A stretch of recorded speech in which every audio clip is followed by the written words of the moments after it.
Bonjour et bienvenue sur le podcast Futur Chien Guide, le seul podcast sur l'univers des chiens guides d'aveugles soutenu depuis cette année par la FFAC et l'ANM Chien Guide. Je m'appelle Estelle, je suis passionnée par les chiens guides d'aveugles et bénévole pour cette cause à Paris. Je suis d'ailleurs persuadée que l'univers des chiens guides d'aveugles mérite d'être mieux connu.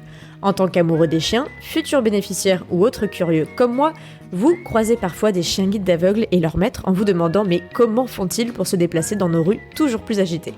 Ce podcast est le seul qui vous propose au fil de rencontres enrichissantes de décrypter l'univers des chiens guides d'aveugles pour comprendre par qui et comment ils sont éduqués, mais aussi de découvrir leur rôle dans le quotidien de leur maître et les bouleversements à leur arrivée, ou encore comment agir quand vous croisez un tel binôme. Avant de vous plonger en immersion dans l'univers des chiens guides d'aveugles, laissez-moi vous parler de Hello Jack, une jeune marque de compléments alimentaires efficaces et gourmands grâce à leur cure sous forme de friandises. 2 cures sont pour l'instant disponibles pour soutenir et renforcer les articulations ou encore la peau et le pelage. N'hésitez pas à découvrir ces produits sur leur site hellojack.eu grâce au code HelloFCG20 qui vous offre une réduction de 20% sur votre commande. Et merci à eux de soutenir cet épisode. Pour en revenir à l'épisode de rentrée, je vous propose de plonger en immersion dans une période charnière de l'aventure de Marjolaine et Safran, son futur chien guide de l'école des chiens guides de l'Ouest. Après avoir longtemps rêvé d'avoir un chien à la maison, elle s'est lancée dans l'aventure de famille d'accueil avec son mari et ses 2 enfants. Ensemble, ils se sont embarqués dans une année de bénévolat auprès de l'école des chiens guides d'aveugles de l'Ouest jusqu'au départ de Safran lors de son entrée en éducation. Et justement, y a-t-il des trucs et astuces, voire des éléments à prendre en compte avant de se lancer dans l'aventure de famille d'accueil pour mieux appréhender la fin de l'aventure ? De l'arrivée de Safran à son entrée en éducation, Marjolaine nous raconte son aventure familiale qui a eu un écho tout particulier auprès de ses enfants. Elle revient plus précisément sur l'entrée en éducation de Safran, un moment fort en émotion comme l'illustrent les vocaux qu'elle m'a transmis à l'approche de cette échéance. Et maintenant, place à l'épisode.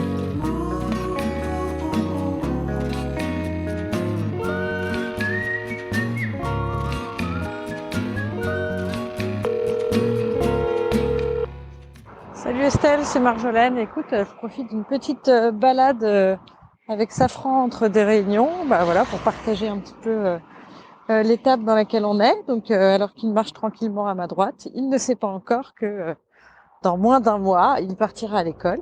J'en ai parlé aux enfants qui savent depuis le début qu'il va partir à l'école. C'est un peu lointain pour eux encore. Et puis moi, je me conforte dans l'idée que ça va être un énorme soulagement dans mon agenda de maman et que du coup, je vais pas du tout être triste. Voilà où j'en suis pour l'instant. Allez, à plus.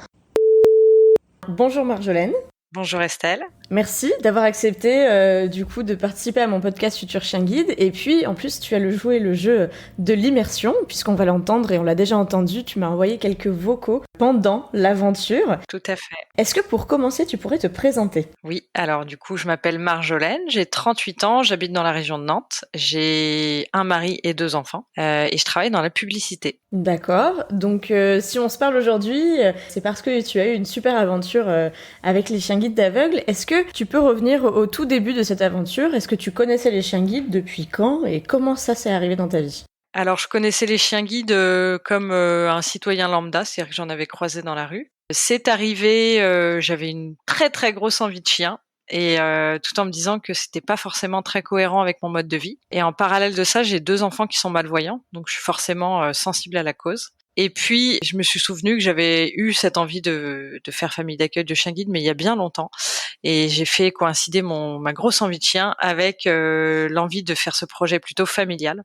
Donc, j'en ai d'abord parlé à mon mari pour savoir s'il allait être OK. J'en ai ensuite parlé à mon employeur pour savoir s'il serait OK que je vienne avec un chien au travail. Et en fait, ça s'est fait très, très vite. C'est-à-dire que le projet est né en mai dans ma tête. En juillet, on avait rencontré l'école des chiens guides de l'Ouest, qui est à Nantes. Et en fin août, il m'appelait pour nous confier un chien. D'accord, donc express. Express. C'est-à-dire qu'il nous avait dit « Oh, vous partez sur 6 bons mois d'attente, ça arrivera pas tout de suite, etc. » Et finalement, on a à peine attendu 1 mois et donc Safran est arrivé le jour de la rentrée des classes, qui est à peu près le pire jour qu'on puisse envisager pour accueillir un chien quand on a des enfants. Donc ça a été tout de suite assez rock'n'roll.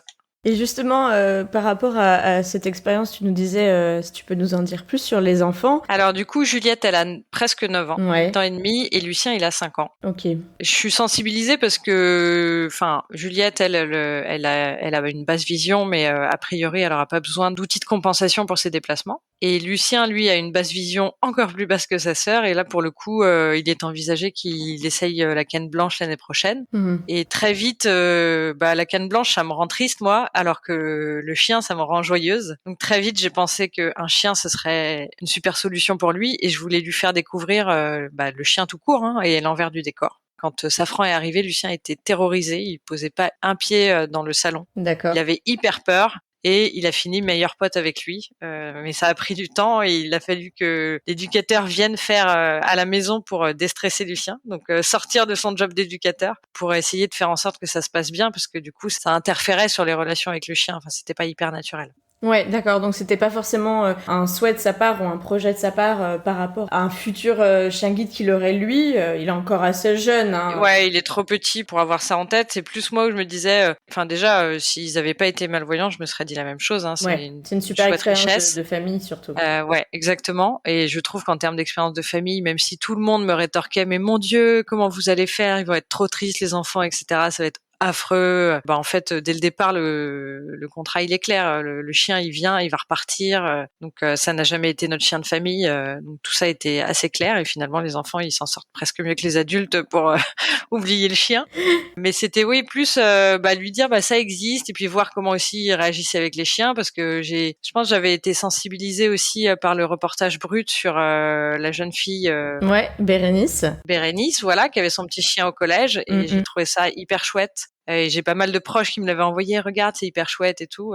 Et je me suis dit, faut déjà connaître les chiens, savoir comment ça se passe, avant de se jeter à corps perdu dans quelque chose comme ça. Si à 11 ans, mon fils, il veut un chien, oui. On verra. Ouais. Oui, c'est sûr que Bérénice, du coup, que j'ai eu l'occasion d'interviewer dans l'épisode 28, nous avait bien expliqué comment ça avait interagi dans son quotidien de jeune collégienne, du coup, à l'arrivée d'Opium. Et c'est vrai que le reportage Brut qui avait été fait, parce que c'est le 100e chien guide qui a été remis par la Fondation Frédéric Gaillen, de fait, a pas mal tourné et a pas mal fait réfléchir sur la place d'un chien guide auprès d'un enfant, en fait. Chose qu'on voit un peu moins dans la société, parce qu'il y a moins d'enfants qui sont touchés déjà par la déficience visuelle et aussi parce que c'est un peu moins courant et qu'il n'y a qu'une seule association qui en remet, comme je le disais, la Fondation Frédéric Gaillen, auprès des enfants. Voilà. Et puis là cette année, donc mes enfants sont suivis par un institut qui accompagne les enfants déficients visuels. Pour la première année, ils ont fait une découverte de la Fondation Frédéric Gaillen. Donc ils nous avaient invités, mais nous, comme on connaît quand même assez bien maintenant l'univers des chiens guides, on n'y est pas allé. Et puis Lucien est encore un peu jeune pour qu'on se lance là-dedans, mais moi ça fait partie des projets. Et du coup, je ne prendrai pas un chien de famille tant que je ne sais pas si lui voudra un chien guide. Ouais, donc ça fait partie des perspectives et de fait d'avoir le rôle de famille d'accueil t'a permis et de désensibiliser, de tester un peu le fait d'avoir un chien de famille tout en ayant un lien avec, comme tu dis, l'univers des chiens guides d'aveugles. Et quand Safran est arrivé, donc ce premier jour un peu rude, cette rentrée, j'imagine. Ah ouais, terrible, terrible parce que comme je ne connaissais rien, j'avais juste aucune idée du temps que ça allait me prendre. Ne serait-ce que le placement. Et déjà, le placement, le jour de la rentrée, m'a mis complètement dans le rouge en termes d'organisation parce que Thomas, l'éducateur, est venu aller un bon 2 heures, 2 heures et demie, amener le chien, l'installer à la maison, tout nous expliquer, etc. Et là, j'ai vu ma jauge de charge mentale monter et je me suis dit, oulala, ça va pas être simple. Et effectivement, c'est pas hyper simple. C'est-à-dire que depuis qu'il est parti, je me sens quand même en vacances. J'ai le sentiment d'avoir libéré une immense charge. Donc, cette rentrée était intense, on va dire. Mais j'imagine que ça a dû vous mettre dans un bon rythme dès septembre, là. Ah oui. Coïncider la rentrée des enfants et puis ta rentrée, toi, même si professionnellement, on n'a pas forcément des rythmes de rentrée scolaire, mais quel que soit le métier, et je le disais encore il y a pas longtemps avec des collègues, quel que soit le métier, septembre, c'est quand même le retour de pas mal de gens de congés, et donc ça crée une rentrée un peu scolaire pour tout le monde aussi, quoi. Et ce qui s'était passé, c'est donc Thomas, quand on l'avait rencontré, donc l'éducateur, il nous avait dit au départ, vous avez pas assez de temps, c'est pas fait pour vous, vous pouvez pas être famille d'accueil. D'accord. En voyant nos modes de vie, en fait, moi je travaillais 4/5e et mon mari aussi. Et on lui avait dit non, c'est bon, on a du temps. Et il a bien essayé de nous décourager pour voir si on allait être solide derrière, parce que je pense qu'il a assez peu de profils comme nous, de familles qui ont des jeunes enfants, avec du handicap par-dessus le marché. Du coup, forcément, ça prend beaucoup plus de temps et d'énergie. Il a essayé de nous en dissuader. Ah ouais. Ben en même temps, Je pense qu'il veut pas de gens défaillants. Il se comprend. oui, et puis c'est vrai qu'il mieux vaut prévenir que guérir, et mieux vaut prévenir que de dire finalement je ne peux pas, je rends le chien quoi. Pour eux, je pense que c'est plus simple de bien sensibiliser à l'avance. On dit bon voilà, c'est quand même une charge, c'est quand même quelque chose, et puis finalement de se dire bon bah c'est passé, mais au moins j'avais prévenu quoi. Oui, c'est ça. Et donc, il avait pas menti. C'est une sacrée charge. On avait un accord avec mon mari, c'est que lui, il était pas contre le projet, mais pas enthousiasmé comme moi. C'est pas a dog person, comme on dit. Hein. Ouais. Il est plutôt team chat. Et du coup, c'était moi qui devais avoir. Enfin, lui, il était en backup. Donc c'était moi qui devais me charger du chien, et ça m'allait très bien aussi, hein, parce que c'était plus moi qui avais envie de cette aventure, et lui venait en soutien quand moi je pouvais pas à cause du travail ou ce genre de choses. Donc j'ai pris tout le chien et toute la charge, et c'était bien dense. Ouais, c'est un peu la même chose à la maison, hein, de mon côté, c'est plus mon projet, mais quand même on est deux à vivre dans l'appartement, donc c'est plus simple. Oui, c'est ça. Il peut te dépanner quand vraiment tu as des difficultés. Moi, c'était un peu pareil. Bon, et alors ces premiers temps avec Safran se passent plutôt très bien. Je crois que malgré la charge mentale et la charge organisationnelle, vous trouvez vos marques assez rapidement. Oui, ça se passe bien. Il est facile en fait. On est tombé sur un chien intrinsèquement calme déjà. Je pense que c'est un super atout pour un chien guide. Très facile sur la propreté aussi. Ouais. On n'a pas parlé de sa race qui est un peu particulière. Alors c'est un labradoodle, donc croisement caniche labrador. Caniche royal, hein, donc grand caniche. Caniche royal, ouais, grand caniche. Donc très vite, il est devenu franchement balèze. Hein. C'est un gros chien. Et puis, il a fait changer d'avis absolument tous mes collègues sur les caniches entre guillemets, parce qu'au départ ils étaient là, ouh là là, il va pas être très mignon ce chien, c'est quoi ça et tout. Et en fait, il est tellement sympa et tellement de bons contacts qu'ils sont tous ils l'ont tous adoré. Il est assez grand, du coup, tu disais en taille. Après, il est pas très gros. Ouais, haut sur pattes. Ça fait. Et quand même assez bien plus gros qu'un labrador. Ouais. Et puis après, une bonne tête de caniche quand même, bien frisé. Tout noir. Alors, voilà, tout noir. Il a grisonné au fil du temps. Et oui, après, en fonction de son toilettage, il ressemble beaucoup à un caniche, ou plutôt les gens m'interpellaient en me demandant si c'était un briard ou des chiens d'eau portugais ou ce genre de choses. Donc ça peut être très rustique en look ou très distingué en fonction de la tonte. Ouais. Tu faisais pas la tonte avec. Enfin, c'est pas toi qui as choisi la tonte, j'imagine. Mais... Non, la première tonte qui a été faite, j'avoue, j'ai pas reconnu le chien. J'étais un peu traumatisée. C'était une vraie tonte caniche avec le bas des pattes rasé, et je me suis dit oulala. Enfin, moi, les caniches, c'est pas trop le genre de chien que je trouve joli. Et il était passé d'un chien complètement poilu, un peu rasta, à ça. J'étais mais c'est plus la même bête. Je reconnaissais pas. C'était assez rude, et puis après on s'y est fait, et puis ça pousse vite. Donc des débuts assez faciles, même si faut quand même le sortir toutes les 2 heures au départ. Donc c'est tout de suite très prenant. Et le plus dur a été que les enfants comprennent très rapidement qu'ils pouvaient rien faire avec lui. C'est-à-dire À part des câlins. Très vite, ma fille est rentrée de l'école. Je veux jouer avec, je veux le promener. Alors non, c'est écrit dans le contrat, c'est très clair. Les enfants promènent pas les chiens guides, etc. Ensuite, pour jouer avec, il va falloir être un peu patiente, parce que le jeu, ça va arriver plus tard dans son éducation. Donc plutôt, c'est arrivé vers 4 mois. Puis quand il est calme, on va pas le déranger. Voilà, il y a plein de règles à respecter. Hein, ça a rien à voir avec un chien de compagnie. Et du coup, elle a eu un petit genre bof, pas génial. Pas ouf, ça l'a un peu découragée, ouais. Ça l'a un peu découragée. Puis après, elle s'y est fait. Et finalement, c'est très bien, parce que ça leur apprend à respecter les besoins des animaux. Oui. De base, les chiens, ils ont pas toujours envie d'être papouillés, pas toujours envie de jouer, etc. Et il faut respecter son rythme et ses besoins. Donc c'est plutôt un bon apprentissage. Oui, ça pour le coup, c'est vrai qu'il y a des règles qui sont spécifiques chien guide, mais le fait de respecter que le chien, quand il est calme, ne pas forcément venir, etc., l'embêter, ça, c'est une règle que tu pourras appliquer avec un chien de compagnie classique aussi, hein, parce que... C'est ça. Et ce que j'ai compris, c'est que ça se joue là, en fait. Le chien calme, c'est dans les tout premiers mois. Si on favorise le fait qu'il soit calme, etc., et qu'on va pas l'exciter sans cesse comme on peut faire avec un chiot, c'est là que ça se joue, le fait que le chien adulte soit calme derrière. Et c'est là que les gens, je pense, font l'erreur parfois quand ils disent ils ont des oiseaux complètement agités, c'est que tout petit, ils étaient en train de le solliciter un peu tout le temps. Et donc ça donne les bonnes bases le jour où on aura un chien de famille ou pas, on verra, mais en tout cas des bonnes bases sur avoir un chien qui est bien dans ses coussinets, calme, voilà. derrière devient un chien de compagnie sympa. C'est un chien sur lequel on a bien respecté les rythmes et notamment le temps calme entre guillemets quand il le prend, de bien lui laisser et de pas revenir se solliciter toutes les 2 minutes. En effet, ça c'est quelque chose parmi les enseignements qu'on a au niveau des chiens guides qui sont tout à fait reproductibles et des conseils qui sont aussi pour les autres chiens hors chiens d'assistance et chiens guides de fait. Ouais. Oui, peut-être petite déconvenue du côté de Juliette pour le coup, mais au final, je pense que rapidement, ils ont bien compris comment ça pouvait fonctionner. Oui, la seule difficulté, c'est les objets au sol.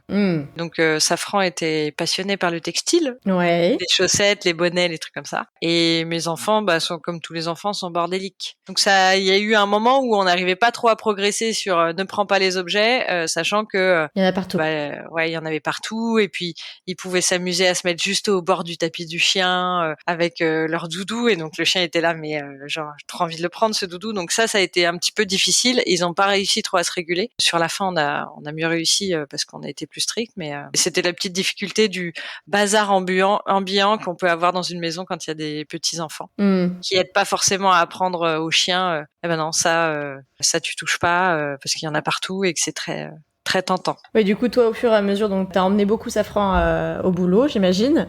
Tu as fait, du coup, plus toi que ton mari, les cours avec l'école des chiens guides de l'Ouest. C'est ça, en effet. Safran, il est venu au boulot dès qu'il a pu prendre les transports. Et du coup, on lui a fait prendre les transports un peu plus tôt que ce qu'ils font d'habitude parce que à Nantes, là, le quartier où je travaille, on peut pas se garer.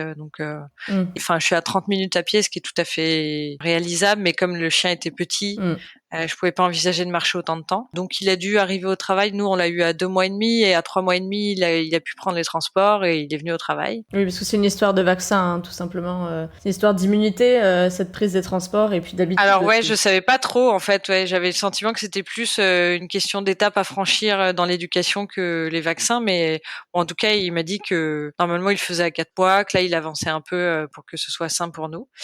Toutes les écoles, de toute façon gèrent un petit peu différemment ce calendrier. Et puis les remises, tu disais, il est arrivé à 2 mois et quelques. Les remises de chiens en famille aussi, selon les écoles, varient. Certaines écoles ont la capacité, la possibilité ou le souhait de remettre plus tard. C'est vraiment individuel. C'est ça. Et après, là, Safran, c'est un chien qui vient d'un élevage extérieur, lambda entre guillemets. Ouais, voilà. Et ça aussi, c'est quelque chose que j'ai découvert parce que dans ma tête, je pensais que les chiens guides, ils élevaient absolument tous les chiens pour avoir des lignées, etc. Et en fait, non. Et il y a certains élevages qui font très bien leur travail et du coup, qui ont des chiens qui sont tout à fait aptes aussi à être candidats aux chiens guides. C'est sûr. Donc très vite, on a travaillé ensemble avec Safran. Il a été très sage, un bon chien de bureau, très calme et patient. Et pas trop de ronflements. Pas trop de ronflements, des toutes petites vocalises, mais assez peu. Et ouais, super sympa. Bon, et cette aventure nous amène un peu jusqu'au printemps où tout s'est bien passé. Le printemps aussi, ça s'est bien passé, mais comme tu le disais, et c'était l'objet aussi de nos échanges ce printemps, bah voilà, il y a la fin de l'aventure, tu connais le contrat d'entrée. Vous saviez à peu près à quelle période Safran rentrerait en éducation ou pas du tout? Alors non, en fait, j'avais juste en tête que le chien, il pouvait rester jusqu'à ses 10 mois, à ses 14 mois, donc j'avais ce créneau en tête, et que voilà, un jour il me dirait quand est-ce qu'il partirait en éducation. On va dire que vers, je pense avril-mai, je suis pas très forte en date, mais l'éducateur a commencé à m'en parler, tout en me disant que tout était très incertain sur les dates et que, en fait, ça dépend de l'éducateur ou l'éducatrice qui aura Safran et du fait qu'ils remettent un chien ou non avant, et la remise dépend de la disponibilité du déficient visuel. Donc, tout ça imbriqué fait que les visibilités sur les dates sont assez mauvaises. Voilà. Donc, il m'avait dit, je pense en avril-mai, il m'avait dit bon Safran il partira en juin. Tout en me disant ça peut être avant, ça peut être après, mais a priori l'éducatrice qu'on a sélectionnée pour lui, ce serait aux alentours de juin. Donc ça te faisait une année scolaire plutôt classique. Ouais, exactement, du coup. une année scolaire, ouais. C'était plutôt pas mal et de toute façon moi j'étais un peu au bout de mes capacités en termes d'organisation, c'est-à-dire que pour que ça colle, que ça soit bien, je me levais plutôt le matin, je faisais des balades dans la nature avant d'aller au travail. Ça voulait dire que tous les matins mon mari il s'occupait tout seul des enfants. Donc ça c'est bien sur une année, mais au-delà ça commençait vraiment à être lourd à porter. Même si j'ai eu une version de chien ultra simple, hein. Je pense que c'était vraiment assez simple. Dans notre organisation, j'ai trouvé que c'était lourd. Mmh. J'attendais le moment où il rentrerait en éducation aussi avec une forme d'impatience, même si je l'aimais beaucoup, parce que je commençais à fatiguer sur l'organisation. Oui, puis peut-être que l'organisation des vacances d'été n'était pas forcément compatible avec la présence de Safran. Enfin, je sais pas comment tu avais appréhendé ça. Dans ma tête, c'était compatible, mais très vite, Thomas, l'éducateur, m'a dit que ça l'était pas parce qu'on part en Corse en avion. Je pensais D'accord. qu'on allait pouvoir le prendre. Et là, à l'école de l'Ouest, ils aiment pas que les chiens prennent l'avion trop tôt. Donc, s'il aurait fallu le placer à ce moment-là en famille relais. Mmh. Mais sinon, sur le reste de mes vacances, j'aurais pu le prendre assez facilement. Donc au mois d'avril, c'est là où on a commencé un peu à échanger ces petits vocaux où voilà la date se rapproche et puis en plus il y a des allées et venues en termes de date. C'est ça. Ça devient demain, enfin entre guillemets, et puis finalement c'est plus demain. Ouais. Comment ça s'est passé pour toi et pour les enfants aussi parce que de fait pour le coup Juliette et Lucien, même s'ils sont pas impliqués autant que toi dans la charge mentale, l'organisation, etc. Pour le coup émotionnellement sur le moment ça devait être un peu différent. Ouais, alors dès que j'ai eu des idées de date, j'ai dit aux enfants, hein, il va partir bientôt, ce sera peut-être au mois de juin, etc. Lucien, qu'est-ce que tu ressens sur le fait que Safran il aille à l'école? Qu'est-ce que tu en penses? Ça va bien. T'en penses bien? Oui. T'es content? Moi, c'est Juliette. Et ce que je ressens quand Safran va partir à l'école, c'est un peu la tristesse, puis la joie. Pourquoi la joie? Parce qu'il va devenir chien guide. Donc moi je me préparais au mois de juin et puis j'ai eu un appel de Thomas et il me dit bon je vous avais dit que sur les délais il pouvait tout se passer et en fait il part la semaine prochaine.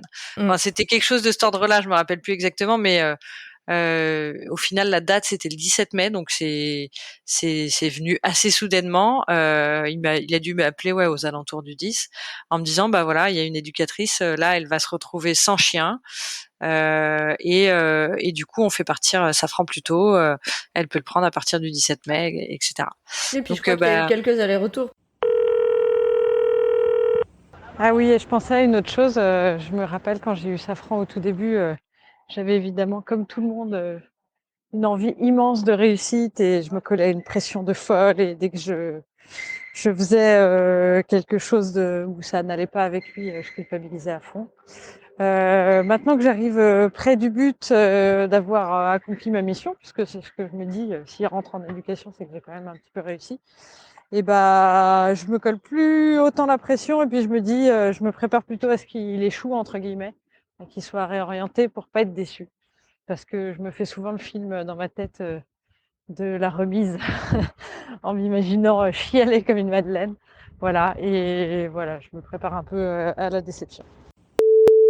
Parce que dans les vocaux que tu m'as envoyés, il y en a un où tu dis en avril, finalement il part fin mai, puis après, fin de début mai, ça passe à mi-mai, etc. oui. Et c'est un peu déstabilisant à comprendre en tant que famille, et en même temps, si on le fait, c'est qu'on est au service de l'école. C'est ça, exactement. Donc c'est un peu l'ambivalence de c'est un peu court, mais en même temps, je suis là pour vous, mais ça reste un peu court, mais voilà quoi. Salut Estelle, écoute, c'est Marjolaine, merci pour ton petit message. Ce week-end, j'étais en famille, mais j'avais pas pu prendre Safran avec moi parce que c'était dans une maison où les chiens n'étaient pas les bienvenus. Donc lui est parti en week-end à la plage aussi, mais dans une autre famille relais. Donc là, je viens de le récupérer. On fait une petite détente tous les deux. Il n'a pas changé, j'étais contente de le revoir. Donc c'était un relais un peu spécial puisque probablement le dernier. Puis du coup, comme une fois qu'il était parti, je me suis un petit peu projetée sur le moment où il serait plus là du tout, en me disant qu'un chien, c'était quand même une sacrée présence. Voilà, je sais toujours pas à la date exacte à laquelle il va partir. C'est probablement ce qui est de plus compliqué, si on peut dire. C'est pas vraiment compliqué, mais en tout cas, voilà, de pas pouvoir savoir. Je sais que c'est aux alentours de mai. Et ça dépend d'une remise du chien qui est avec l'éducateur avant. Donc voilà, donc j'attends la date exacte et en attendant, on fait notre petit train-train. Donc voilà, on fait notre balade du midi. À bientôt! Oui, enfin, on était tous prêts à ce qu'il parte parce qu'il nous avait quand même prévenus assez en amont, donc ça faisait plusieurs semaines qu'on parlait de son départ et cetera. Donc il est arrivé un peu, rapidement le départ, hein. On a eu peut-être une semaine pour se dire, Mmh. et puis là, c'était la semaine, je pense que c'est ce que je t'avais dit dans les vocaux, c'était la semaine des dernières fois. Bah là, on fait des dernières fois avec Safran, donc c'était son dernier toiletteur. Hier, il a une bonne petite tête de caniche. Et puis, les gens ils commencent à me dire: ah, quand est-ce qu'il part? Et je réponds: bah, en mai, mais je sais pas exactement quand. Et là, tout le monde me parle du moment où je vais pleurer. Moi, j'ai pas l'impression que je vais pleurer, mais en fait, je suis hyper heureuse s'il va à l'école. J'aurai accompli ma mission, donc ça me rend fière. Je crois pas que je vais être particulièrement triste, mais peut-être que je me mets complètement le doigt dans l'œil, hein, vu que c'est ma première fois, je sais pas trop encore. Écoute, j'ai appris hier qu'en fait, il partirait pas avant le 29 mai, parce que je sais pas trop. Donc moi qui pensais faire toutes mes dernières fois avec Safran il y a pas si longtemps, dernière plage, dernier ci, dernier truc. Bon on va encore retourner à la plage ce week-end. Voilà, allez, à bientôt, ciao. Bah écoute, c'est plein de rebondissements, hein, ce départ de Safran, puisque il y a quelques jours, j'apprenais qu'il restait au moins jusqu'en juin, et hier, j'ai appris que finalement, il partait beaucoup plus vite que prévu. Donc son départ est pour le 17 mai, donc dans moins de 2 semaines. Voilà, donc à nouveau, je re-rentre dans les dernières fois. Alors c'est marrant parce que je m'étais dit, bon, il reste un mois, je me remobilise, je me motive à fond pour essayer d'amener Safran au meilleur niveau et de réussir à faire en sorte qu'il soit plus posé émotionnellement quand il rencontre d'autres chiens. Et puis là, à nouveau, je suis en dernière ligne droite, donc je refais des dernières fois. Voilà, ça va bien se passer. On est assez confiant. Ce que j'ai trouvé assez rigolo, c'est à quel point le moniteur me prépare en me disant, vous savez, vous allez plus le revoir du tout. Il part hein, vraiment définitivement, etc. Je pense qu'il a l'habitude d'avoir des familles qui fond dans l'arme. Moi, je sais pas trop comment ça va se goupiller, on verra. Si les au revoir sont pas trop longs, je devrais pas être triste parce que en fait, c'est ce qui était écrit et du coup, je serais plutôt fière. Oui. On faisait des derniers trucs, enfin voilà, mais on était tous hyper prêts parce que voilà, on avait été prévenus bien en amont. Moi, j'étais en mode rabâchage avec les enfants de il va partir bientôt, il va partir bientôt. Je voulais pas qu'il se fasse surprendre. Écoute, voilà, je suis à J-7 avant le départ de Safran. Donc concrètement, qu'est-ce que ça change? On va pas se mentir, hein. Sur l'éducation, il y a un petit relâchement quand même. On se dit bon, c'est la fin. Allez, on peut se lâcher un petit peu plus. Bon, c'est pas bien. À chaque coup que je le fais, je culpabilise. Donc, je relâche pas complètement, mais il y a une partie de moi qui a envie. Et puis surtout, je préviens les gens autour de moi que Safran part bientôt. Mes collègues, mes voisins, tout ça, parce que évidemment, tout le monde le voit passer, le connaît. Voire mes collègues, ils ont fait pas mal de réunions avec lui. Donc dernier mardi, puisqu'il part mardi prochain à 10h. Et puis demain, ce sera dernier mercredi. Donc à chaque coup, on va dans des environnements différents. Et je dis, ça y est, il s'en va, etc. Donc c'est un au revoir collectif. Et puis côté enfant, je les ai prévenus. Mais là, à l'approche du départ, j'en parle plus trop parce que j'ai pas envie d'en faire, de cristalliser trop de pas faire un au revoir trop solennel parce que je pense que c'est ça qui peut rendre les choses difficiles. Donc ils savent qu'il part, mais voilà, je leur dirai la veille que le lendemain il ira à l'école et on va pas en faire des caisses. Puis j'ai bien insisté la veille au soir avant qu'il parte et le matin, de leur dire vous lui faites un dernier câlin parce que là il part à l'école. Et je le disais positivement, c'est pas Safran nous quitte, c'est Safran part à l'école, il rentre à l'école des chiens guides, c'est hyper cool. Et Écoute, c'est le dernier jour de Safran aujourd'hui. Du coup, ce matin, les enfants lui ont dit au revoir avant de partir à l'école. Lucien m'a dit qu'il voulait pas qu'il parte et puis il m'a aussi demandé quel genre de copain il aurait à l'école et s'il allait avoir une cantine. Et puis Juliette a fait un timide câlin. Je pense que c'était peut-être un peu plus dur pour elle, mais elle montrait moins. Voilà, mais tout ça a été dans l'ordre des choses. Les enfants étaient très prévenus, donc c'était pas particulièrement triste. Et moi, de mon côté, je continue de vivre des dernières fois, triste ou joyeuse. Donc hier, on a dit au revoir aux collègues. Et ce matin, je me suis dit que je ramassais pour la dernière fois une crotte de safran. Ça, c'est plutôt joyeux. Il va en faire d'autres, mais ce sera pas moi qui les ramasserai. Mon fils il était là. Est-ce qu'il y a une cantine? Est-ce qu'ils ont des récréations? Comment ça se passe? Donc c'était positif. Il avait une projection qui était sympathique. Donc voilà, ça n'a pas été de drame familial au moment de son départ. Oui, c'est ce que je te demandais justement, comment toi, c'était un peu l'objet de l'épisode, de nous raconter un peu ces moments charnières de transition et de départ. Et en plus, tu le disais, et moi je l'entends tellement souvent aussi à propos de moi, c'est mais c'est horrible, mais il va partir, mais comment vous faites, mais je pourrais jamais laisser partir un chien. J'avais un peu envie qu'on se penche sur cette période parce que, en même temps, il part en éducation, donc c'est un peu l'objectif quand même de la mission. Salut Estelle, c'est Marjolaine. Bon, j'ai pris un petit temps pour me recomposer parce que malgré toutes mes envies de ne pas pleurer, j'ai pleuré un petit peu. Voilà, ils sont venus tout à l'heure à 10h. Donc voilà, il s'est déroulé que j'ai transmis tout ce que je savais sur Safran. Et voilà, donc il l'a emmené à Angers. Il va rejoindre une nouvelle famille d'accueil pour le week-end. Visiblement, j'aurai quelques nouvelles, j'en attendais pas forcément. Comme mon fils demandait aussi qui seraient ses camarades de classe, elle m'a dit qu'elle m'enverrait la photo des 2 chiens, enfin des chiennes en l'occurrence, qui sont en éducation avec elle. Voilà, et puis nous, on le reverra peut-être. On va en septembre aux portes ouvertes de l'école parce qu'on avait très envie de découvrir le guidage avec les enfants. Donc on reverra peut-être à ce moment-là. Mais voilà, petite séquence émotion à la fin, quand ils nous ont dit merci, principalement. C'est pas tant de quitter le chien qui m'émeut que l'engagement que c'était et la cause derrière. C'est ce que je dis aux gens en fait, c'est ce qui est triste, c'est de pas vivre cette expérience en fait. C'est ça qui est triste parce que la plupart du temps les gens ils me disaient «Oh mais ah non mais moi je pourrais pas faire ça, je m'attacherais au chien, ah puis après il s'en va». Alors déjà le premier truc c'est s'attacher au chien. Alors moi je me suis pas retenue hein. Je suis attachée à Safran, les enfants aussi et je pense que c'est une des clés de la réussite de l'éducation.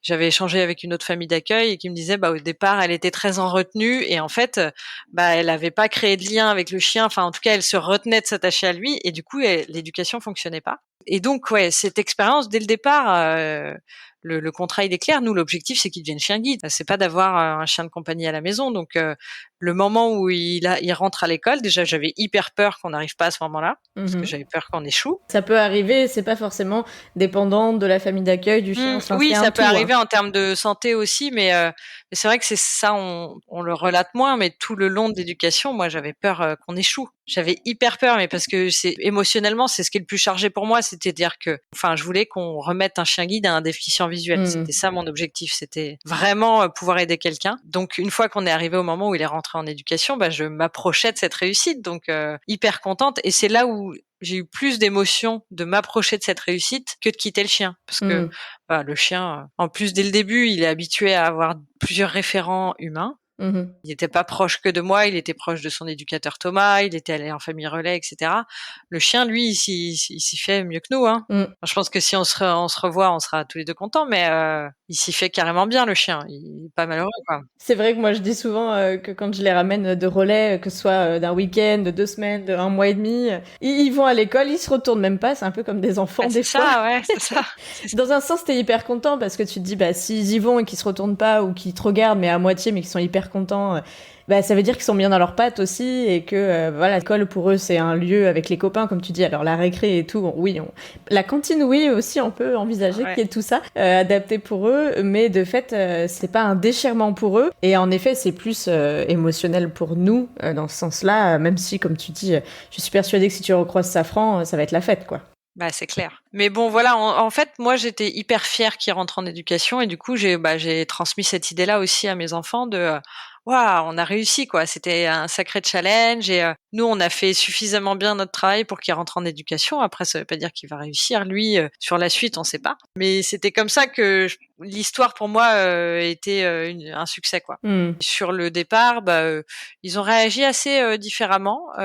Juliette a un peu plus que ça. Alors je pense que ouais, elle lui a fait un petit câlin et puis finalement, elle m'a un peu dit que peut-être qu'elle préférait les chats et qu'elle était pas si triste que ça. Et Lucien, qui était celui qui posait pas un pied par terre quand le chien est arrivé, était aussi celui qui le prenait dans les bras en lui faisant des gros câlins. Et là, il y a eu une petite tristesse, c'est-à-dire qu'il a dit ouais, Safran il est parti, moi je vais rester enfermée dans ma chambre parce que je suis triste. Et ça a duré une journée. Oui. Donc relativisons la tristesse.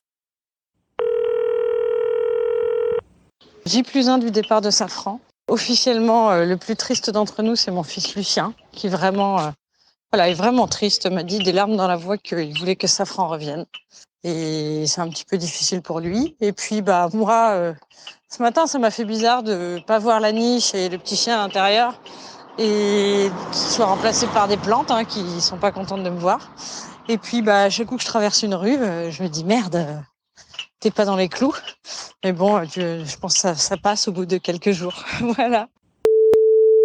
Et je leur donne des nouvelles quand j'en ai. C'est ça aussi dans les trucs et astuces, c'est ce qui m'intéressait aussi d'échanger avec toi parce que il y a la relation adulte. Nous, on a la gestion de nos émotions. Alors nous, on va pas s'effondrer en plein a priori, on va pas s'effondrer au travail en disant oh, le chien n'est plus là à côté de moi, mais c'est vrai que vis-à-vis des enfants, et je sais que c'est une question aussi qu'on peut me poser, moi j'ai des enfants, est-ce que ça va pas être traumatisant pour eux, etc. Alors on l'entend bien dans ton témoignage et ça peut arriver différemment dans d'autres familles, c'est pas gage de réussite, mais de fait ces petits trucs et astuces de dire on en parle positivement, notre mission elle est là depuis le début, et puis si on a des nouvelles, on donne des nouvelles, et puis on peut le suivre éventuellement derrière en éducation selon ce que l'école donne comme information. Et puis le truc hyper important, je trouve, c'est de leur rappeler que c'est pas notre chien. En fait, et on fait pas ce qu'on veut avec lui, et ça ils l'ont très vite compris. Et du coup, même s'ils avaient de l'affection pour lui, c'était pas notre chien en fait. Je passe mon temps à leur dire il est pas à nous Safran, on le fait pour l'association, etc. Et donc quand il part, comme il a jamais été notre chien officiellement, même s'il passait toute sa journée avec nous, le contrat il est clair. Donc je pense qu'il faut être super vigilant sur ça. Pas le chien de la famille, voilà, c'est un chien qui a une destinée et notre objectif c'est de l'aider à la remplir. Donc là-dessus, j'ai rabâché vraiment. Je pense que j'ai vraiment cadré auprès de mes enfants pour que je voulais pas qu'ils soient déçus ou qu'ils soient surpris. Voilà. Donc là-dessus, on a été très clair. Et comme on n'avait vraiment pas le droit de faire ce qu'on voulait, enfin eux de leur point de vue, vraiment pas le droit de faire ce qu'ils voulaient avec le chien, nécessairement ils comprennent assez facilement quand le chien il doit partir et voilà, il a une mission à accomplir. Et c'est très surmontable sur la tristesse des enfants ou même des adultes. L'expérience en vaut largement la petite tristesse de la fin, quoi. Même sur la jeunesse du projet, parce que tu nous disais le projet est né au mois de mai dans ta tête. Tout s'est un peu concrétisé à l'été puis à la rentrée avec l'arrivée de Safran. Du coup, les enfants ont pas forcément eu des années entre guillemets où on aurait pu dire on va pouvoir faire ça, mais ce sera pas notre chien, ou des années de porte ouverte, comme on peut entendre parfois. Et au final, on sent que le projet est vite maturé et de fait, ça a quand même fonctionné. Malgré les échanges et l'idée assez récente, c'est ce que tu... C'est vrai. Après, on est une famille où on aime bien les animaux. Mais ce qui a été chouette aussi, c'est que ça a été vraiment, je pense dans le métier, on parle d'outils de médiation, mais ça a été vraiment j'ai acheté les livres que tu avais présentés. Alors j'ai oublié Drôle de métier de Hatchoum et le drôle de métier du chien Hatchoum. Voilà, et la nouvelle vie du chien Hatchoum. Et en fait, ça m'a permis aussi de parler plus avec Lucien qui est plus concerné, mais qui n'a pas encore complètement pris conscience de son handicap, de lui parler de son handicap, de parler de la canne, de parler du chien, de parler de plein de choses à travers Safran et d'aller découvrir aussi qu'est-ce que ça veut dire d'être adulte, malvoyant, etc. Donc ça a été vraiment un grand moment de sensibilisation pour la famille, de grandir autour de cette thématique du handicap, et ça a été super aussi. Et de manière très positive parce que Safran était hyper chouette et du coup c'est pas une manière triste de leur amener les choses, c'est regarde les chiens c'est trop chouette, les chiens guides, c'est trop mignon, c'est trop sympa, ils sont formidables. Et toi, plus grand, tu pourras en avoir un si tu veux. Et sinon, tu auras une canne, etc.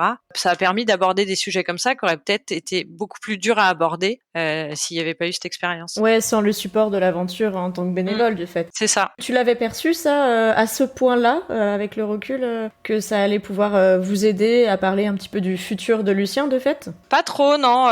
Ça faisait partie forcément de l'intérêt du projet. D'ailleurs, mon mari m'aurait pas suivi s'il n'y avait pas ça. C'était de dire, voilà, si ça se trouve, nos enfants auront besoin d'un chien guide. Et du coup, c'est hyper bien de pouvoir nous... Déjà, on va dire, c'est quand tu as un handicap dans ta famille, tout ce qui peut un peu soulager en disant j'agis, je fais quelque chose, etc., ça fait vachement de bien. Donc nous, côté adulte, on va dire, ça nous a permis d'être dans l'action et du coup, ça permet aussi de surmonter le handicap différemment. Et puis pour les enfants, c'était forcément ouvrir cette possibilité quand même pour eux. Mais j'avais pas envisagé que ça nous aiderait à parler spécifiquement du handicap et vraiment à un moment charnière où Juliette, c'était pareil, c'était vers 4-5 ans, où ils comprennent que ils voient pas bien et que les autres voient bien. Il y a ce sentiment d'injustice qui apparaît. Puis après, il faut être capable de leur parler du futur en tant que parent sans s'effondrer, hein, très classiquement, et en essayant de rendre les choses positives parce que c'est ce que je dis souvent avec mes enfants, c'est que eux me surprennent systématiquement. C'est-à-dire que on essaye nous de jamais être triste par rapport à ça, par rapport à leur handicap, et je sais qu'ils me surprennent et qu'ils continueront de me surprendre sur leur autonomie dans le futur. Donc ouais, on n'avait pas forcément envisagé que ça nous aiderait à en parler, mais ça l'a fait et du coup j'ai même fait avec ma grande une journée. Je voulais amener le chien à l'école pour faire une présentation. Ça s'est fait fin mai, du coup Safran était parti, mais on a quand même fait une grande présentation à sa classe et c'était hyper chouette aussi pour Juliette de pouvoir expliquer à ses camarades. Et puis tous les enfants étaient évidemment à fond, même si le chien n'était pas présent pour découvrir ça. Donc c'est une super richesse en tout cas. Ouais, vous avez réussi à transposer ça aussi dans l'univers social des enfants. Et c'est vrai que c'est ce que j'allais te demander, si ça avait aussi infusé du coup dans leur univers d'enfants et pas uniquement familial, mais auprès des camarades et tout. Et ça, je pense que Carrément. ça, c'est assez inévitable en général quand le chien est à la porte de l'école ou oui, c'est ça. à la porte de la classe. Quand j'allais à l'école chercher Lucien ou Juliette, après Juliette, elle en parlait volontiers. Puis dans le quartier, on est à Nantes, on est dans un quartier assez familial. Bon, très vite, on était identifiés. Les gens viennent te parler en fait. Donc au départ, je me disais ah tiens, avec un caniche, je vais être tranquille, personne va se ruer sur moi pour caresser le chien. Bon alors clairement pas du tout. Tout le monde kiffait le chien. Ça reste un chiot, hein. Ouais, c'est ça, mais même adulte en fait. Genre oh il est trop mignon et tout ça. Ouais bon, ouais. J'ai trouvé que c'était le plus dur d'envoyer paître. De mon point de vue, c'était ce qu'il y avait de plus difficile. Mais bon, voilà. Du coup, tout le quartier connaissait bien le chien. Et du coup, les éléments à prendre en compte avant de se lancer dans l'aventure de Famille d'accueil pour appréhender au mieux la période charnière de la fin de l'aventure et de son entrée en éducation à l'école. Donc, tu nous as parlé de tous ces trucs et astuces de positiver. Est-ce que tu as encore d'autres conseils à donner par rapport à ton expérience ? Après coup, au niveau des enfants, j'aurais dû les briefer davantage sur... ça va être un effort qui vous est demandé à vous aussi pour vous comporter correctement, parce que quand il est arrivé, Juliette, elle a vraiment été triste, hyper déçue. Je pense qu'elle s'était fait des films au ralenti de moi et le chiot qui jouent, qui font des câlins, etc. Alors que le chien, on lui apprend à rester en place à la maison. Donc j'aurais probablement plus bordé cette dimension-là. Pas forcément sur la fin de l'aventure particulièrement, de fait. Non, sur la fin de l'aventure, sur la fin de l'aventure, j'ai répété tout au long de l'aventure que l'aventure allait s'arrêter. Ouais, il va partir, il va bientôt partir, Safran, il va rentrer à l'école, et puis c'est pas notre chien, et puis il va partir, et puis il va rentrer à l'école, pour pas qu'il se fasse surprendre. Mais au-delà de ça, ça se fait hyper naturellement, sans difficulté, en tout cas du point de vue des enfants. Limite, les collègues étaient plus tristes que les enfants. Enfin, les enfants, c'est passé relativement vite, en tout cas de ton point de vue. Je pense que c'est aussi différent selon tous les enfants. Il n'y a pas un seul comportement. Ils sont petits aussi, les miens. Je pense que peut-être des enfants un peu plus grands peuvent avoir un peu plus longtemps le spleen du départ du chien. Mais sur des petits enfants, ils ont un espace-temps qui est pas tout à fait le même que le nôtre, et en une semaine, voilà, c'était terminé. Oui, c'est vrai que du côté des adultes, tout ce que tu avais pris l'habitude, parce que toi tu l'avais 24/24 ou presque avec toi, donc de fait les enfants l'avaient moins aussi dans leur quotidien immédiat, et donc toi, toutes les habitudes que tu avais prises d'aller te balader. Après le départ de Safran mardi, donc ça fait tout juste 2 jours. Eh bien, figure-toi que je suis au travail et je suis partie me promener toute seule. Parce que mine de rien, quand tu passes de 2 heures de promenade par jour environ à 0, et tu te rends compte à quel point c'est bien pour décharger le stress, s'aérer le neurone, etc. Donc, je me promène, sans chien, mais je me promène. Donc, on verra si cette habitude restera dans ma vie après ou si elle va s'estomper tout doucement. À suivre. T'as quand même continué à aller te balader, je sais pas combien de temps, mais... Alors ouais, ça s'est assez vite passé, mais en fait, c'est vrai que du coup, avec Safran, on s'est beaucoup promené forcément, et j'ai beaucoup marché en écoutant des podcasts. Mhm. Et quand il est parti, je suis passée je regardais, j'avais des stats sur mon téléphone, je faisais genre 80 km par mois en balade. Mhm. Avant le chien, je devais en faire une dizaine. Et j'ai senti ce besoin. Quand il est parti, je me suis dit bon, je suis au travail là, c'est chiant, je peux pas aller me promener avec lui. Je vais me promener toute seule. Bon, c'est passé assez rapidement. Mais c'est vrai qu'au départ, t'es tout vide quoi. Alors le matin, c'était plus confort. C'est genre waouh, j'ai du temps à moi, c'est trop facile, etc. Mais ouais, pendant une petite semaine, j'avais un Safran fantôme, quoi. Je me promenais toute seule dans la rue. Tu traversais en dehors des passages piétons. Alors ça, je pense que c'est long à partir, hein, ce truc, hein, de traverser sur des passages piétons. Dès que je sors du passage piéton, je me dis mais qu'est-ce que tu fais? C'est pas possible, faut pas faire ça, c'est vraiment pas bien.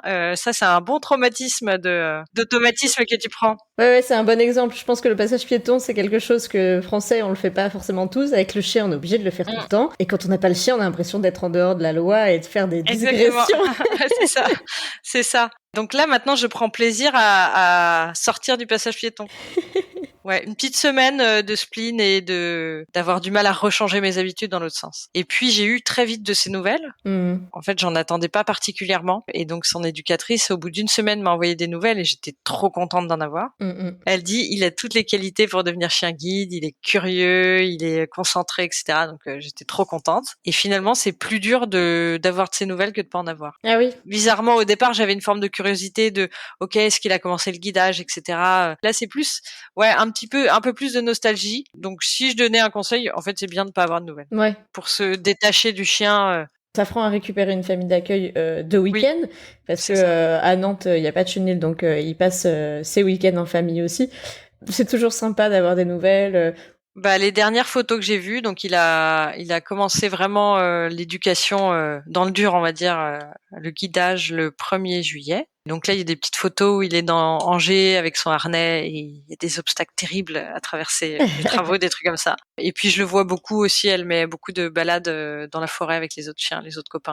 Et je me demandais s'il y a quelque chose que tu as appris ou découvert justement de cette aventure auprès des chiens guides. Alors, tu nous as déjà dit beaucoup d'éléments qui étaient revenus un peu en effet bonus, mais s'il y en a un que tu devais retenir, auquel tu t'attendais pas du tout avant d'accueillir Safran. Globalement, on va dire toutes les coulisses, je pensais pas du tout qu'il y avait autant de travail et de professionnels derrière l'éducation d'un chien. Franchement, c'est un tel investissement. Très vite, ils m'ont dit à l'association qu'un chien, c'était de l'ordre de 20 000 € d'investi qui se transforme en croquette et en temps humain, d'éducateur, etc. Et je pensais pas que c'était une éducation si rigoureuse, longue aussi. À vrai dire, moi, j'y connaissais rien, à part, comme je te disais au début, des chiens guides que j'avais pu croiser dans la rue, mais j'avais aucune idée de comment ça se faisait. Ça, c'est vraiment la grosse découverte de me dire waouh. Comme toi, je trouve que le monde des chiens guides est vraiment formidable, que tous les gens qui y travaillent forcément sont des gens qui sont tous très bien, parce qu'ils se dévouent à une cause. Globalement, le chien d'assistance, je trouve ça super. Donc, j'ai regardé plein de reportages sur les petits chiens d'assistance. J'en parle à tout mon entourage en disant mais tu sais, il y a des chiens pour le diabète, il y a des chiens pour l'épilepsie, les chiens sont formidables. C'est vrai que les gens ne mesurent pas le potentiel, parce que on est loin d'avoir encore exploré tout le potentiel de ces chiens. Et... Ouais, par rapport à leur métier, ce que j'avais pas du tout envisagé, c'est que c'est un métier de rencontre en fait d'humain aussi avant d'être un métier de chien, parce que il y a une relation avec le chien et puis il y a l'éducateur aussi qu'on quitte entre guillemets quand le chien part en éducation. Mais c'est vrai que c'est avant tout humain en fait, des rencontres. Je vois qu'il connaît tous les commerçants du quartier parce qu'il vient faire les exercices des chiens auprès des commerces, etc. Oui, c'est vrai que dans les épisodes que j'ai fait avec les éducateurs, que ce soit avec Sandrine dans l'épisode 38 ou les premiers, je sais qu'on avait aussi beaucoup discuté avec Thibaut dans l'épisode 12, ou encore j'avais eu Audrey dans l'épisode 31, et ce qui est intéressant, c'est de parler de ce métier qui n'est pas un métier canin à 100%, comme tu le dis, il y a beaucoup de relations sociales humaines, et de fait, il y a beaucoup de gens qui peuvent se retrouver un peu frustrés de se dire, en fait, moi je veux travailler qu'avec des chiens, les humains, que ce soit les déficients visuels, les bénévoles, c'est pas mon truc, et justement, faut avoir cette compétence l'appétence aussi vers les relations humaines. T'es quand même d'abord le coach de l'humain qui a le chien en charge que le coach du chien. Oui, Leur premier job, c'est d'apprendre à des gens qui n'y connaissent rien à éduquer un chien correctement. c'est ça. En tout cas, on voit que vous avez absolument embrassé l'aventure en famille. Je me demandais s'il y avait un moment justement où tu avais été bluffé par Safran, qui reste un souvenir marquant pour toi. C'est la question la plus difficile. On va dire là où il a été bluffant, Safran, c'est par son calme olympien, notamment au travail. Et mes collègues passaient leur temps à me dire, mais j'ai jamais vu un chien aussi calme. Alors j'ai envie de dire oui, mais c'est parce que je le promenais beaucoup aussi. Oui. Et je lui donnais les possibilités par ailleurs de se défouler et d'être calme. Mais c'est surtout ça qui était marquant. Et puis notre dernier voyage à Paris, où on a pris un métro, mais blindé de chez blindé, et lui il était là en mode aucun problème. Je me suis dit quand même ça c'est hyper fort parce que ça m'a semblé une prouesse. Ouais. L'éducateur il disait souvent qu'il avait cette qualité qui est il a envie de faire plaisir à son humain, qualité de cœur comme il dit, ce truc qui est un petit peu impalpable chez un chien, et il avait ça Safran avec un lien à l'humain absolument incroyable, un grand cœur de caniche. Et est-ce que ce grand cœur de caniche t'a permis de faire des rencontres un peu exceptionnelles? Alors la rencontre la plus marquante que j'ai faite, c'était en allant au travail. Je travaillais à côté de l'école des Beaux-Arts. Et il y a une dame qui m'a interpellée. Elle avait un fort accent anglais. Elle m'a dit c'est un élève chien guide. Je dis oui. Et elle me dit ma mère elle en a depuis plusieurs années. Moi je travaille aux Beaux-Arts, je suis artiste, etc. Et en fait ma mère est sourde et aveugle et elle avait réalisé un court-métrage dans son travail d'artiste qui s'appelle Mommy You Don't Wear Makeup. Elle me dit donnez-moi votre mail, je vais vous envoyer le court-métrage, c'est super ce que vous faites, etc. Et du coup elle m'a envoyé son petit court-métrage où elle raconte l'histoire de sa maman. C'est assez bouleversant hein, donc. Et on voit le petit chien qu'elle a dans la vidéo, et c'était une rencontre vraiment inattendue et hyper riche. Et puis j'en ai eu une deuxième où c'est un monsieur qui était en terrasse et j'allais chez le coiffeur avec le chien. Et il m'a interpellée et il m'a dit c'est un chien d'assistance. On a parlé un tout petit peu. Il me disait qu'il attendait pour sa fille un chien d'assistance, qu'elle était collégienne, etc.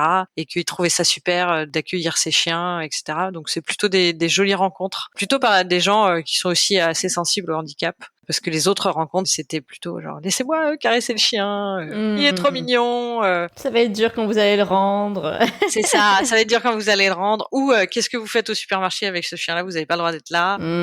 J'en ai pas eu beaucoup, des rejets, mais j'en ai eu quelques-uns et ça m'a très vite mis en colère. Ouais, justement, le pire et le meilleur moment que tu as vécu avec Safran. Alors, le pire, franchement, de très loin, c'est le spectacle du Roi Lion. Nous sommes allés à Paris voir le spectacle du Roi Lion. On avait pris tous les rangs à l'avant pour que les enfants puissent voir un petit peu. L'ouvreuse, elle m'a dit vous mettez plutôt côté mur parce qu'il y a du passage dans les allées, ça va faire peur aux chiens, mettez-vous plutôt côté mur. J'étais côté mur et en fait j'étais en face d'un énorme caisson de basse. Ok. Le Roi Lion, en dessous il y a un orchestre et quand il se passe des choses ça fait tadam avec des gros coups de basse, et Safran est parti 3 rangées derrière. Et du coup derrière ça a donné genre oh, mon Dieu il y a un chien, et moi j'étais là avec la laisse qui partait de l'autre côté. J'ai passé un mauvais spectacle honnêtement, et lui aussi il était en bad trip total, haletant. C'était pas le bon endroit dans l'espace. Ah non, non. En fait, c'est le son qui l'a fait paniquer. Je pense que si on avait été à un autre endroit, il serait resté posé parce que c'était pas son genre. Mais là, le son avec des gros coups de basse, des gros coups de cuivre, il était vraiment pas bien le petit chien. Et comme mon fils, il a rapidement été pas bien aussi au bout d'une heure. Il avait un peu peur, c'était trop bruyant. On est sortis tous les 3. Les autres sont restés dans le spectacle, mais oui, ça c'était vraiment dur. Ouais, du coup, une expérience un peu mitigée, mais de fait, même si peut-être que quelques rangs derrière n'auraient pas été de refus. Ouais, c'est ça. Pour avoir un peu moins les histoires de basse. Des fois, on n'anticipe pas forcément tout, ou les gens te disent, placez-vous là, ce sera plus simple, et en fait, c'est pas j'avais pas vu l'enceinte, je m'étais pas posé de questions, et en plus, j'arrivais hyper sereine parce que je savais qu'il était très en capacité d'être posé et de pas bouger du tout du spectacle. Donc, je m'y attendais pas. Il y a d'autres élèves chiens guides qui l'ont vu, le Roi Lion, et moi, j'ai vu aussi des spectacles avec les chiens, et ça se passe très bien, mais parfois il y a peut-être quelques petites circonstances qui fait qu'on n'a pas tout mesuré. Enfin, il y avait le son plus les vibrations, et du coup ça devait être c'était un peu trop. Et même pour moi humain, c'était pas du tout agréable, donc oui, donc vous êtes retrouvés finalement. Ouais, donc on était contents de partir. Après, sur les meilleurs souvenirs, j'ai pas un souvenir en particulier. C'est marrant parce que mes meilleurs souvenirs, c'est un peu les pires, c'est quand je me réveille aux aurores et pour aller le promener en pleine nature avant d'aller au travail. Parce qu'après, mon travail est très sédentaire, réunion, etc., etc. J'allais faire le lever du jour dans un parc près de chez moi, qui est la Chésine, qui est un grand parc de balade. C'est des moments que je vis pas normalement, d'être dehors à cette heure-là. Ouais. Franchement, j'étais la seule personne avec un chien à ce moment-là. Il faisait vraiment nuit, je voyais les vélos passer avec les phares, un peu au clair de lune, à écouter les oiseaux, qui est la nature qui se réveille. Et ça, c'est des bons souvenirs, ouais. Même si c'était pas très drôle toujours de me lever. Ouais, des moments un peu suspendus, un peu hors du temps, à être avec le chien et pouvoir aussi le laisser en liberté. Mais je te rejoins ces moments où tu te dis c'est dur de se lever, c'est dur de sortir, mais bon, une fois que t'es avec le chien dehors, au final tu te dis C'est c'est ça. calme, il fait frais, Mm. ça t'éveille l'esprit. Moi qui suis pas du tout du matin, pour le coup, bon, le matin c'est quand même ma responsabilité, le soir c'est plutôt monsieur, parce que voilà, on s'organise comme ça entre nous, mais de fait, des fois, aller faire une balade vachement tôt, ça aide vachement aussi à s'éclaircir les idées. Alors de là à le faire tous les matins quand j'ai pas de chien, j'avoue que... Ouais. Je Non, pense ouais, que mais c'est toi ça. aussi, Mais en hein. fait, c'est marrant.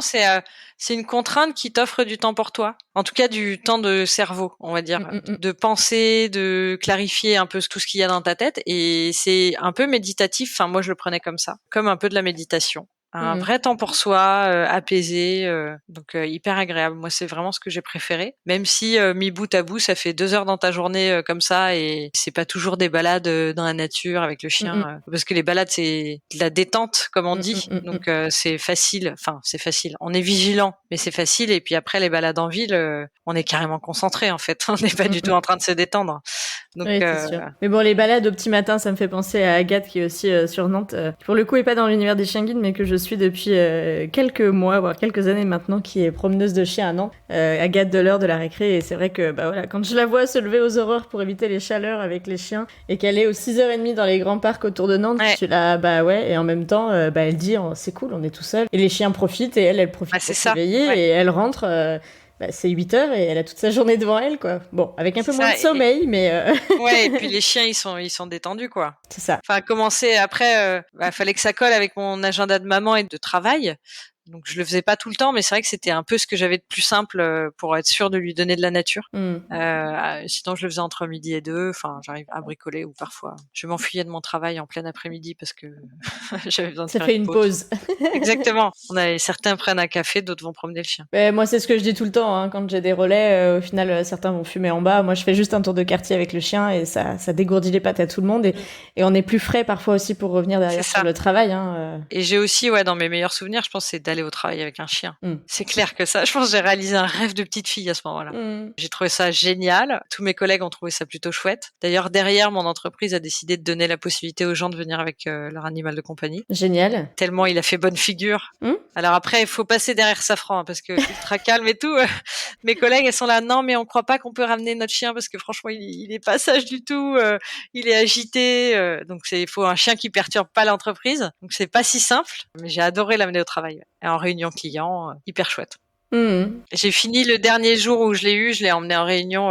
Je travaillais pour l'aéroport de Nantes. J'avais demandé la permission, et je trouve ça trop chouette de pouvoir venir avec dans des réunions de travail un peu importantes, un peu gardées. On arrive avec un petit chien. C'est des bons moments, des bons souvenirs. Bon, on voit en tout cas que l'aventure et la fin de l'aventure n'a pas été traumatisante sur le moyen terme, on va dire. Sur le long terme, voilà, la journée et la semaine d'après, tout le monde est un peu émotionné, comme on pourrait dire. Exactement. Mais de fait, c'est quand même une bonne aventure, je crois, une belle aventure. Ah, c'est sûr. Ouais, je referais sans hésiter. Enfin, la même, à l'identique. Après, je me suis dit, je referais volontiers quand, peut-être j'aurai un autre rythme de travail ou des enfants plus grands. Enfin, c'est vraiment, j'ai eu un coup de cœur, moi, pour les chiens guides. Je trouve ça formidable. Je suis plein de gens, du coup, là, tous les gens de tes podcasts, généralement, je finis par les suivre sur Instagram. Donc, j'ai écouté tes podcasts, j'ai regardé des reportages. Enfin, je trouve que le monde des chiens d'assistance est vraiment incroyable. Et donc, j'aimerais bien, quand le temps me le permettra davantage, donner de mon temps à cette cause-là. Je continue d'être en lien avec les chiens guides de l'Ouest. Je leur ai dit que j'étais OK pour faire des relais.